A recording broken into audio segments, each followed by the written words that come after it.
بسم اللہ الرحمن الرحیم۔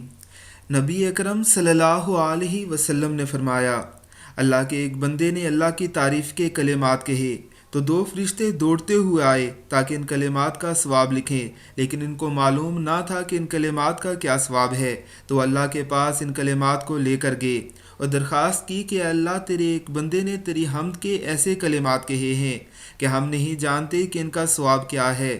اللہ تعالیٰ نے ارشاد فرمایا، تم ان کلمات کو اسی طرح اس بندے کے نامہ اعمال میں لکھ دو، بندہ جب میرے پاس آئے گا تو میں خود ان کا ثواب عطا کر دوں گا۔ وہ کلمات یہ ہیں: یا ربی لک الحمد کما ینبغی لجلالی وجہک وعظیم سلطانک۔ اے اللہ، ساری تعریفیں تیرے لیے ہیں جیسا کہ تیری بلند ذات اور عظیم بادشاہت کے مناسب ہے۔ اللہ رب العزت کی ذات ہمیں بھی ان کلمات کو کہنے کی توفیق عطا فرمائے۔